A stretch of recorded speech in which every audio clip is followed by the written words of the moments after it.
Welcome back to another episode of Soul Driven with Steph. I am very excited for today's solo episode because it is about a topic that has been not only on my heart to share and speak to all of you small business owners out there, but something that I know from experience and have gone through many phases and seasons of this myself, and that is what to do when business ownership gets hard.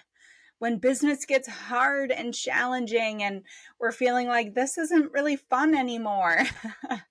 I want to start this episode just by prefacing and saying that, if you are looking for an easier path to make a living, support your family, then there are lots of jobs out there for you because small business ownership and entrepreneurship is often glamorized, so much so by the media, and it's hard for a reason.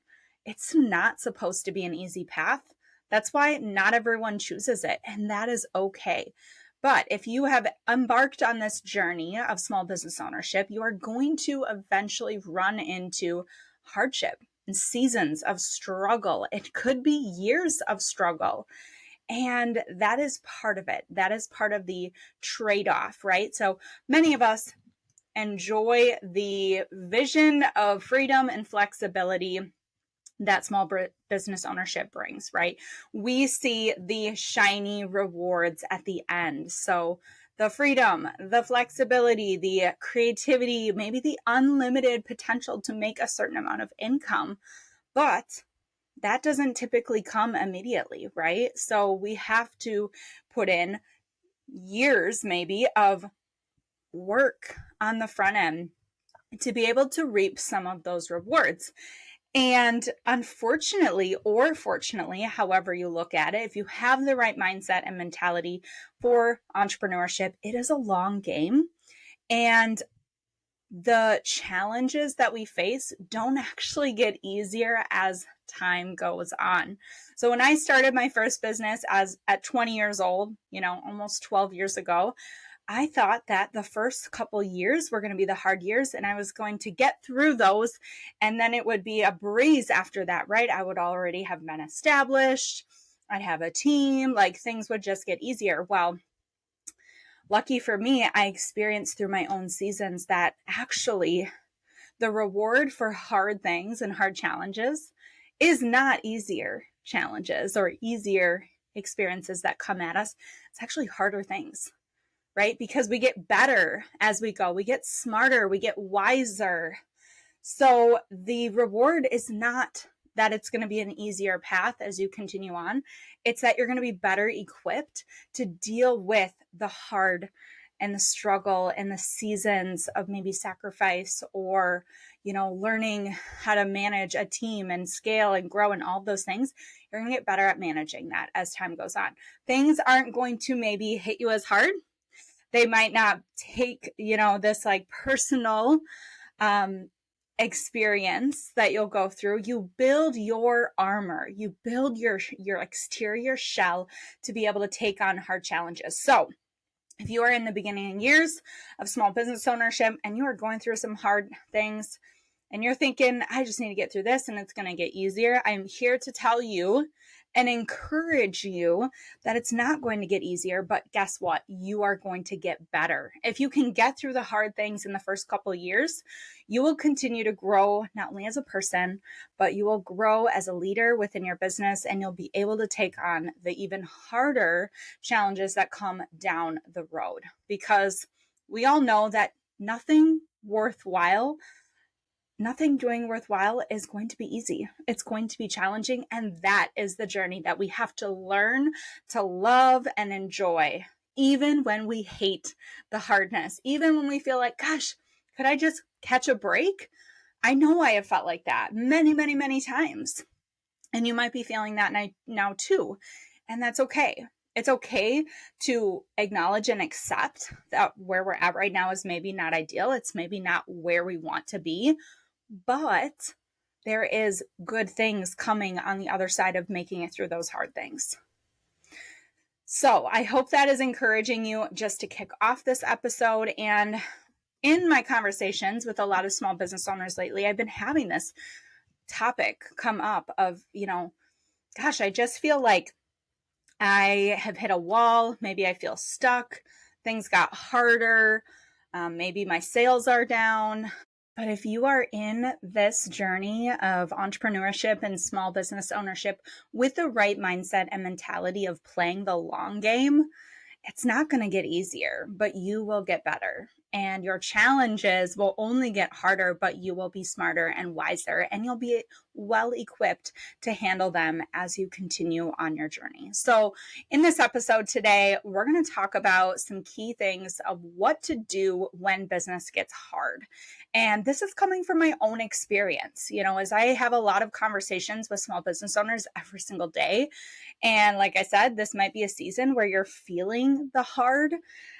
I get it because I have been there, right there with you. I have experienced many seasons, if not years, of hardship in small business ownership. And I really had to sit down and think, what did I do to overcome those years? To either continue forward in that same business or pivot? What did I do to overcome the hard and, come out on the other side of it? So the first one that I want to share with you, like I said, this is not traditional advice of go back to your P&L and cut a bunch of expenses.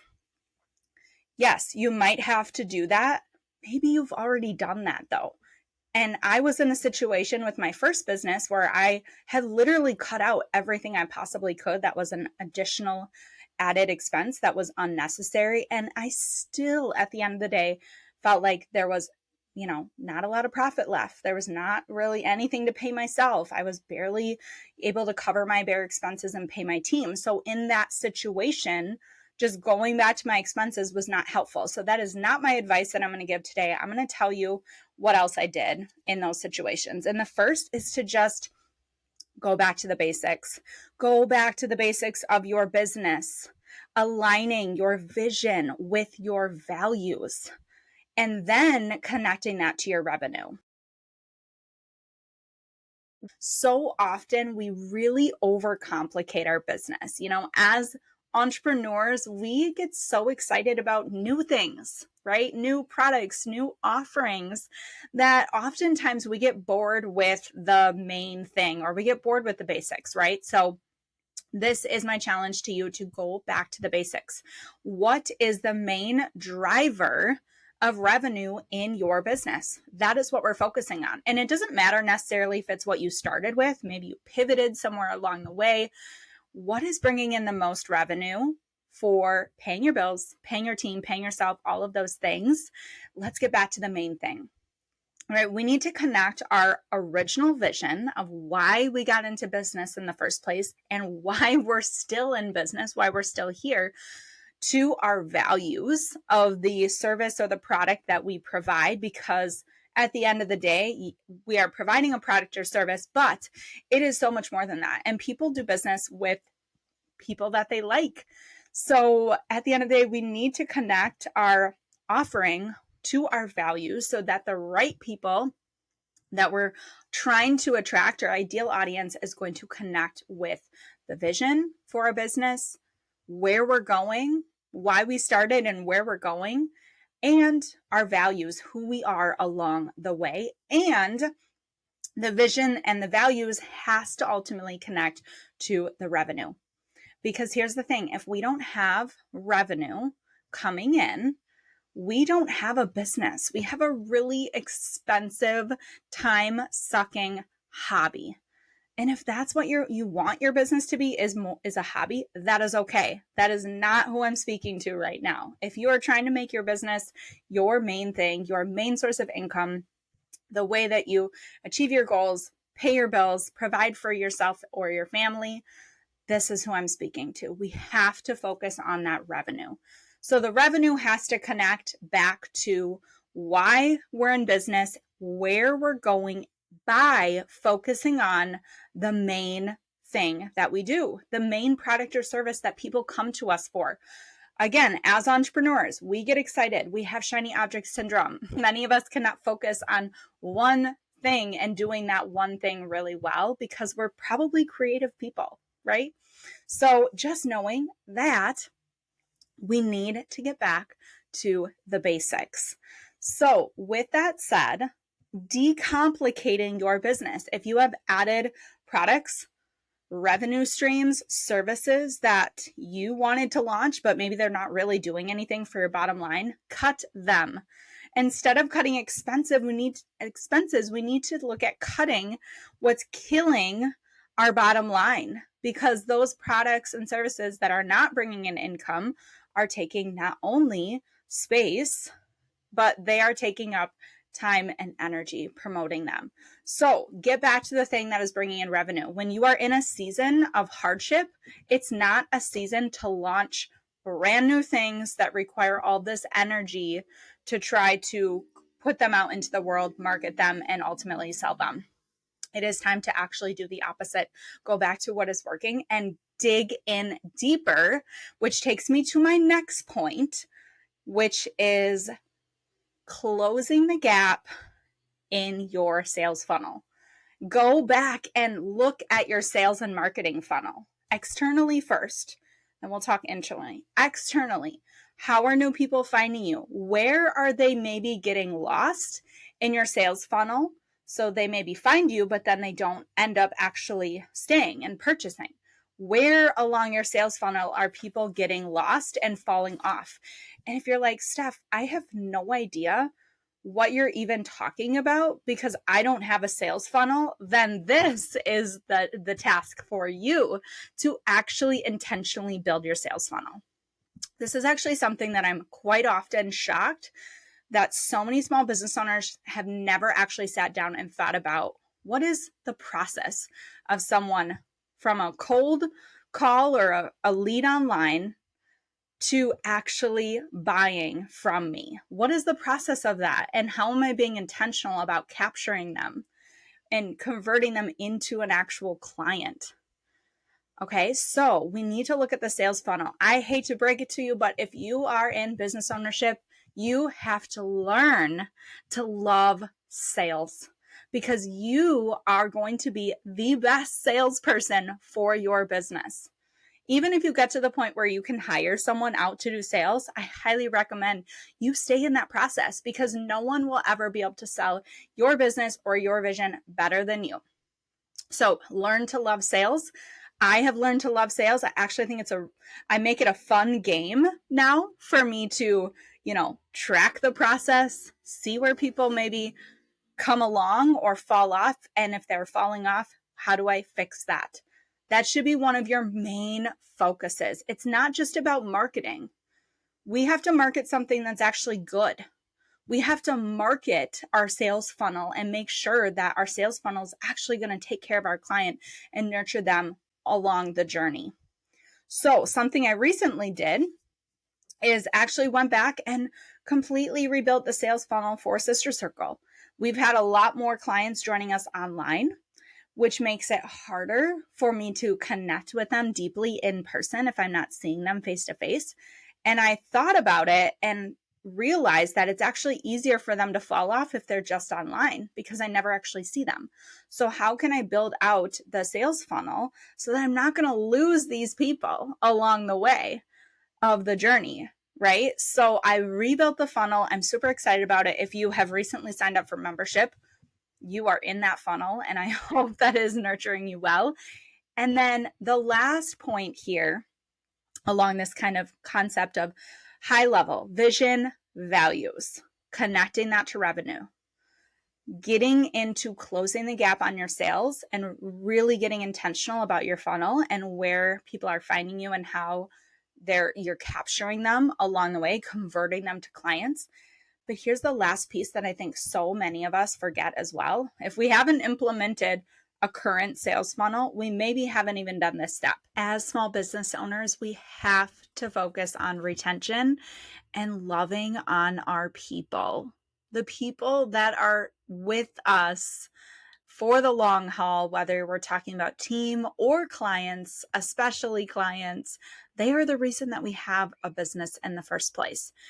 I think so often as entrepreneurs, and I'm guilty of this myself, is we focus on the people that we've lost because it's painful to lose clients, to lose team members, instead of shifting our energy and pouring love on the people that are still with us, that have stayed.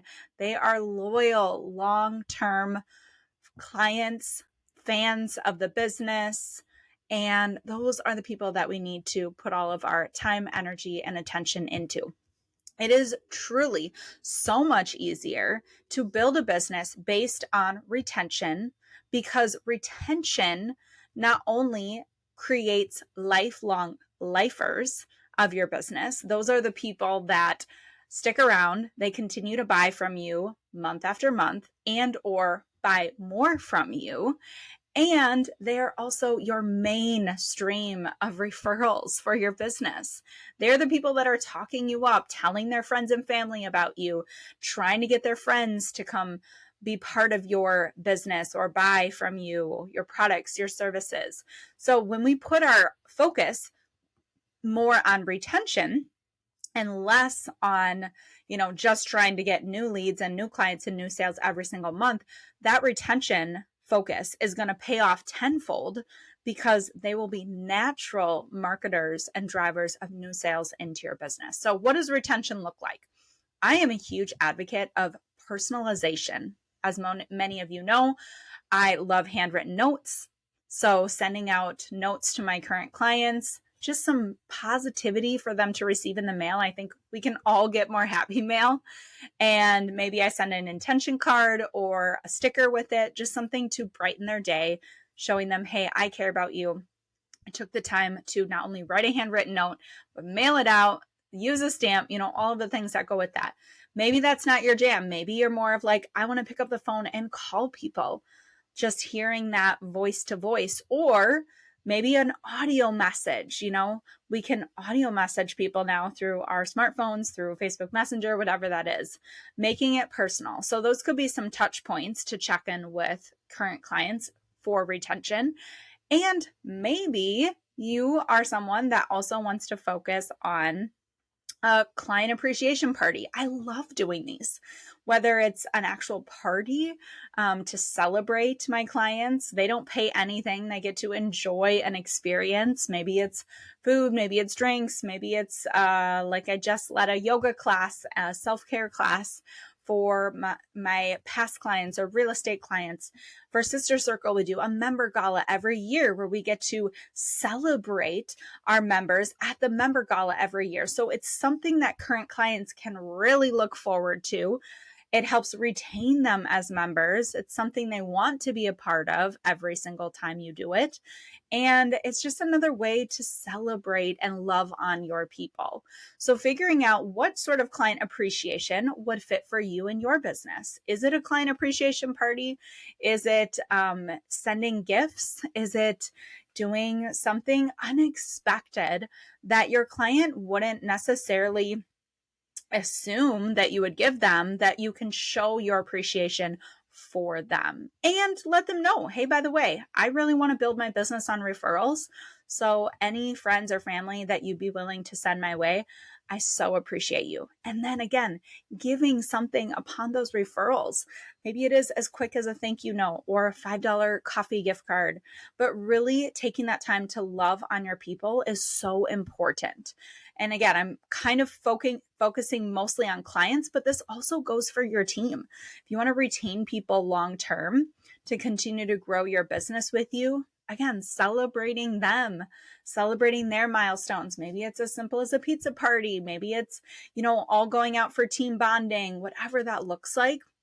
We have to put the time, energy, and money into retention so that we don't have to put as much time, energy, and money into sales on the front end and continuing to market month after month. And what's the point of getting people through the sales funnel to become a client if you're going to lose them on the other end? And I know that retention is a really hard thing to do, especially when you are one person or two people or three people trying to build up a business with all different kinds of people, but it is going to be worthwhile to focus your attention on it. So That is a huge driver of doing business. And it's actually one of my favorite things to do. It's one of my favorite parts of being a small business owner. So I hope you find joy in retention too. And these three pieces are actually our business topics for quarter 3 of Small Business Sister Circle. So starting in July, we are talking all about connecting your vision to your values and your revenue. What does that mean? Kind of doing a halfway checkpoint of the year check-in as well of where we're at in connection to our goals. Whether that's, how we're feeling and all the way down to where numbers are at. Then in August, we're focusing on closing the gap on those goals. If we are super far away from them, how do we close the gap? Maybe we need to reconfigure some of those goals, but really just focusing on that sales funnel, that external piece of our funnel with the marketing and capturing leads all the way to converting them to clients, getting really intentional about that sales funnel. And then in September, focusing on the retention piece. How can we love on our people currently here, whether that's your team and or your clients, to continue to pour into the people that make your business what it is every single day. So if you are in this season of hard right now, these are the 3 steps that I would tell you to do. And then lastly, I would say buckle up and dig in, because if you're in a season of hard and your first 5 or less years of business ownership, again, this is the reality of entrepreneurship. It is not all fun. It is not all winning. It is not all growth year after year. There are going to be seasons of growth and expansion and seasons where you actually have to buckle up and dig in and do the work.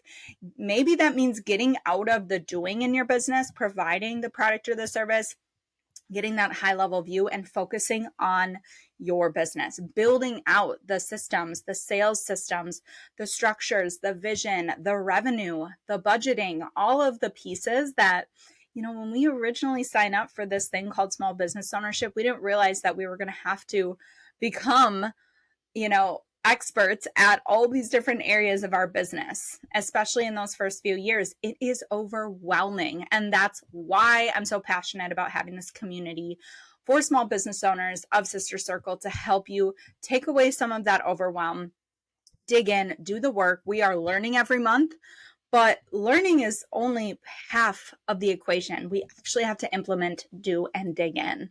And we need to give it time to be able to see what's working when we're working on those systems and processes, when we're reconfiguring, products and services and how we're going to put them out into the world. So maybe stepping back from this mindset of just expandable growth and launching and saying, okay, what is actually working really well in my business right now? How do I dig in and do more of that instead of just continuing to build out new programs, new ideas, new products? That takes time and energy to launch them. And when we don't get the output, the result that we want, we get discouraged. And that's usually when we find ourselves in a season of hardship or burnout, is trying to figure out, well, what did I do wrong? And it's not necessarily about doing something wrong. It's just getting back to the main thing being the main thing. Like Michael Michalowicz from Clockwork says, the QBR, the queen bee role, get back to doing that. Whatever's bringing in that largest amount of revenue, and then make it really, really, really amazing. Fine tune the sales process, fine tune how you're retaining people over time, connecting all of that to your overarching vision and your values for why you do what you do and where you are going. Bring people along for the journey. Dig in and do the work. It is the unglamorous, unsexy piece of small business ownership, is the actual behind the scenes, higher level, administrative, or even just processes. Those are the things that you have to do in order to have longevity in your business so that you don't burn out, so you can overcome and get through, not only get through, but overcome those seasons of hardship, learn from them, grow from them, be better because of them, and you will be rewarded with bigger challenges. But with those bigger challenges come even bigger and better rewards. So I hope that wherever you're at today, these steps are going to just help you through it, inspire you, get back to doing the things that you love, hopefully why you started your business in the first place. And sometimes that requires stepping away from your business, taking some time to chill out, relax, have fun and play again so that you can get those creative energy juices flowing as well. Sometimes we're just so stuck in the day to day that we can't see beyond it. So we have to get out of that and work not only on our business, but also have time for play and for enjoyment and relighting that flame of entrepreneurship, why we're doing what we're doing. Get back to your why. I know it's easier said than done, but really find that time in your schedule to reconnect to your vision. So I hope this helps you wherever you're at. I love having these conversations with small business owners because it is truly one of the biggest, best pieces of entrepreneurship is overcoming challenges and growing from them. We have to learn to love the journey. So when you are in that season of hardship, know that your transformation is loading. Your highest self is coming out on the other side as long as you dig in and do the work. If you are needing some support, some education, some accountability, a community around you to do these things and dig in yourself, I encourage you to join us for Sister Circle, Small Business Sister Circle, Q3 membership. You can join us online or for our growth membership. That includes our in-person coffee and connections every month as well. We're going to do the work in Q3. We are going to do the work that maybe other people are avoiding or they're on summer break, just taking 3 months off. We're going to do the work and we're going to dig in and we are going to come out propelled into Q4 and looking ahead towards 2025. So I hope you join us. And until next time, keep following what drives your soul.